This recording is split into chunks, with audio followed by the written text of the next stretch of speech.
So what impressed you most about him? Peterson, he's a very good guy. I guess he's labeled as, one of the top pointers in the nation. I remember playing against him in high school. He was still, one of the top pointers coming out. And, he's just a great guy. What do you remember about the high school experience? Oh, well, when we played those guys. We beat them pretty bad. He actually was at safety then, but he was always a good player, always made big plays, I'm looking forward to playing against him. Was he a freakish athlete back then too, like he is? Yeah, he always had pretty good size, they considered him a man against boys. And, even now he's still, doing pretty good and dominating, so it's going to be good to play against him. How did you do against him? Did you have any Well, I actually had like 4 catches for probably like 150 yards and 3 touchdowns. We played together. Stedman, can you talk about, coming out last week, scoring a couple touchdowns? What does that do for you now as you progress through the season? Well, it boosts my confidence. It kind of puts me in the comfort zone. Making those plays made me feel real good, and just makes me feel like I can do it. I can step up and make plays. You think it's a mistake not attacking that side of the field at all because he's so good? You have to take some shots at him, you think? I think so. Like I said, he's a great player, but we're not scared of him. To go at him, and to make some plays on him would be nice. So, I think we should go at him. Stead, how do you make sure to keep him off? Do you go 2-by-1? Do you motion people in? How do you make sure to keep a guy like that sort of on his feet?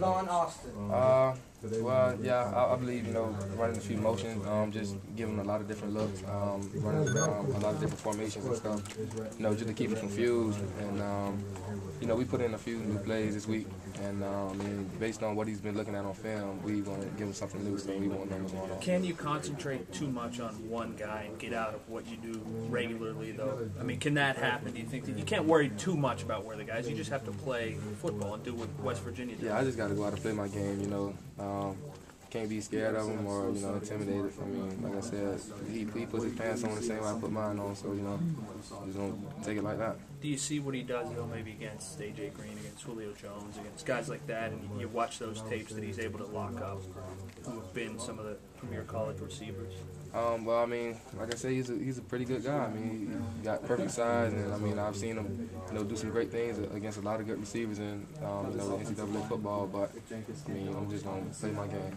What about you guys? It seems that your receiving core has a lot of yards out of the catch. Talk about what you do once you receive the football, and Gino getting it out quick and allowing you guys to make plays. After we catch the ball, we're taught to burst upfield and get what we can get, but. Within the last few games, with Gino getting the ball to us so quick, we've been able to, do a lot more, yards of the catch, and that's been pretty big for our offense. Have you had an easy catch yet this season? It seems like every time you're going up there and doing something acrobatic to pull that ball down. Those catches aren't, hard to me because, we practice so hard, throughout the weekend. Me and Eugene kind of work on stuff like that sometimes. But, I don't know. They all right. Is it a little more satisfying when you have to go up and make a play on it? Oh, yeah. It looks nice. The crowd likes it. It makes me look good. So, it's all right. Heading into this week, a lot's been made about playing in front of 92,000 people. How do you adjust? You're going to be the guy furthest away from Gino making the calls. You're going to be split out wide. Can you talk about how that plays into your game plan a little bit? Well, I just got to go out and watch the ball, keep my composure and keep my focus and, just focus on what I got to do. That is going to be a big factor. I just got to continue to be focused and make sure I look at the ball and I'll be all right. Coach,